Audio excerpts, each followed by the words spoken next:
Okay, second battle. This one is against an even better buddy, Ghirbal, and he's got a pretty weird ass team in his own right.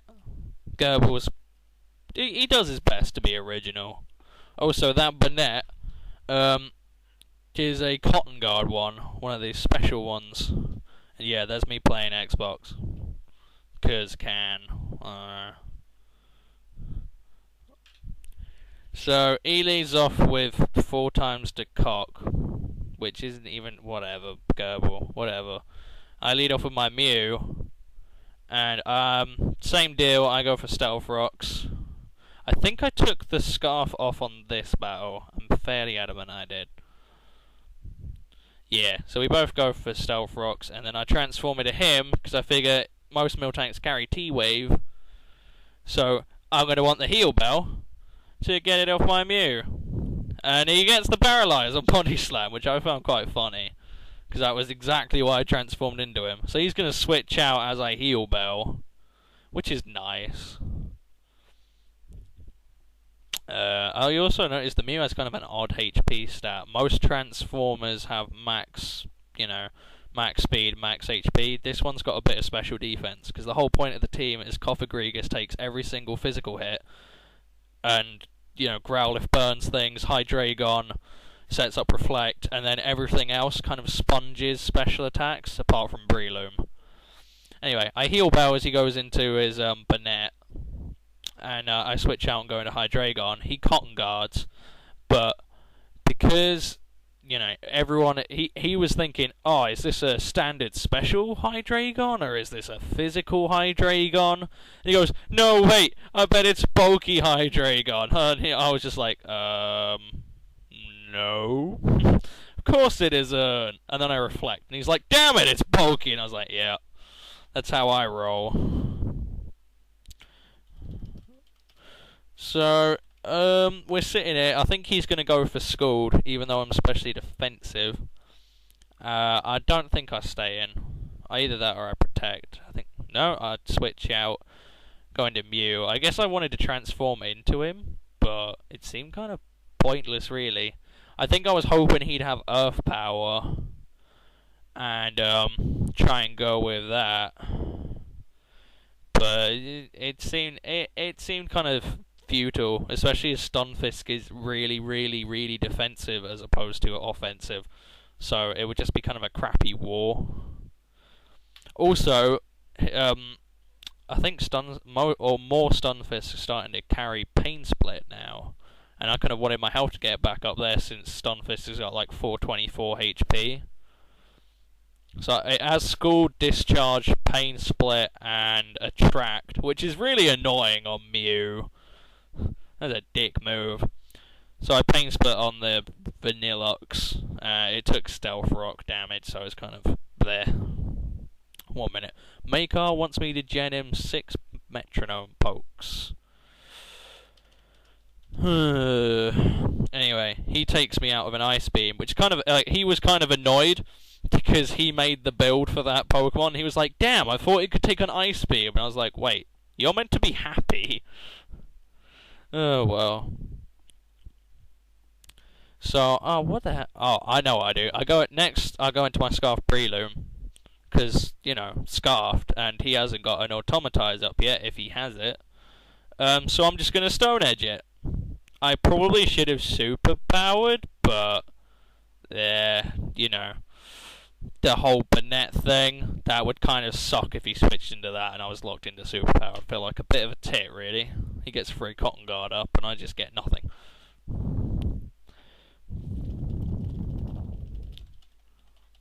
Trying to narrate and upload crap. Damn, Makar. The thing is, I'm uploading this the same night, so I'm going to show him this. Teach that bastard to try and get me to gen him pokes during my narrations.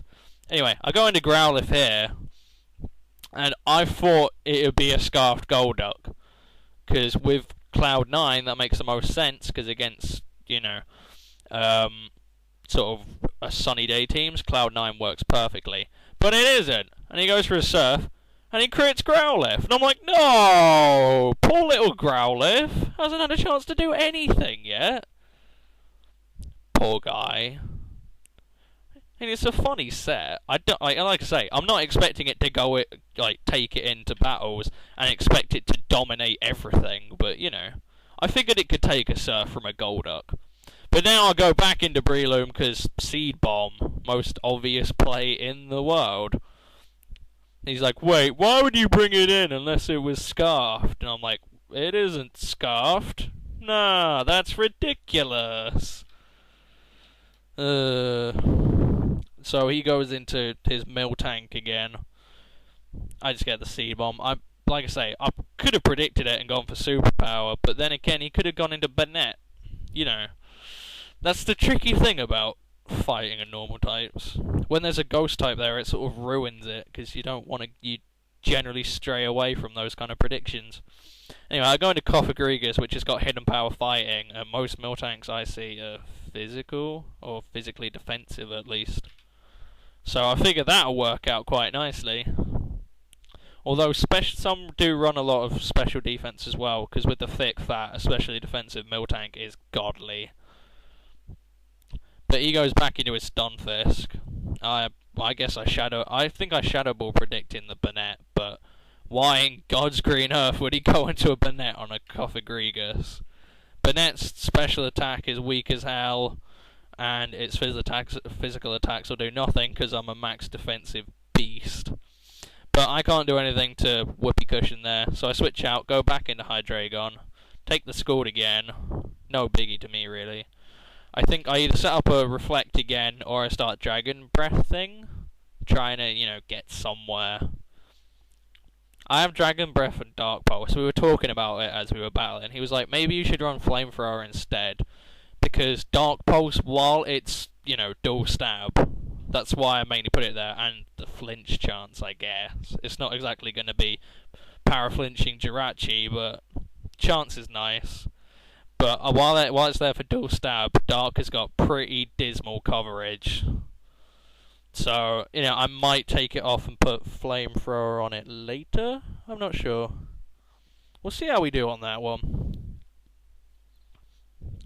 So I'm going to keep Dragon Breathing because I want that Golduck slow.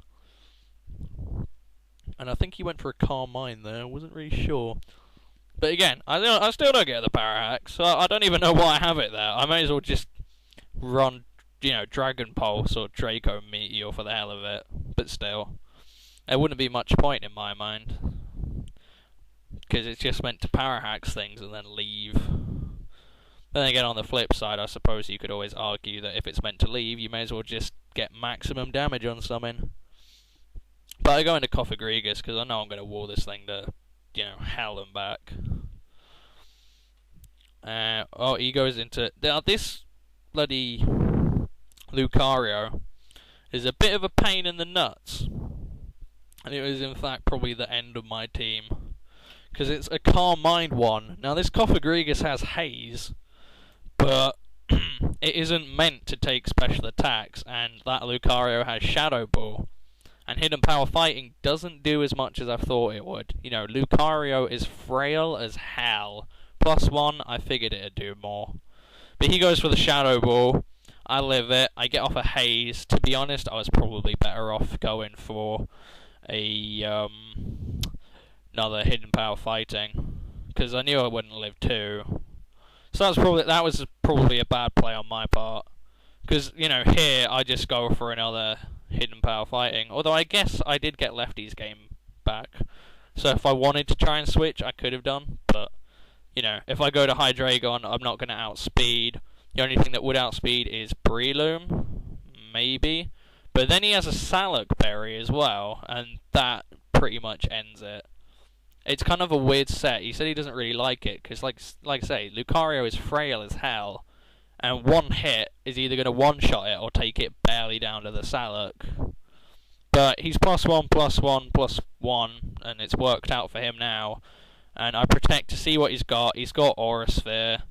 Even though I am specially defensive, I'm not taking it. It is, you know, +1. Like, it's what Lucario was meant to do. It was meant to be a special attacker. But no one ever got that memo. He was always like, oh, you know, people using close combat and crunch there and eat extreme speed. It's disgusting. I was like, it's only a Pokemon. But you know, he's used the special side of Lucario to his, you know, its full potential. And while Haxorus does have a better chance of living an Aura Sphere, even though it is bulky, but it is Haxorus, and Haxorus hasn't exactly got the best special bulk. When you consider I picked these pokes to try and take special hits better than physical hits, I did a pretty shitty job. Breloom's got worse special defense than its defense, so does Haxorus. Duh. And Mew, while it can take the special hits, it's meant to transform into something, and then it just copies their stats. So, at the end of the day, it's kind of irrelevant. I'm probably going to get rid of Mew, if anything. I reckon that's my plan. I'll probably make, like, a special defensive core. But oh well. Hope you enjoyed that. Stay, you know, more coming, so keep watching it, guys.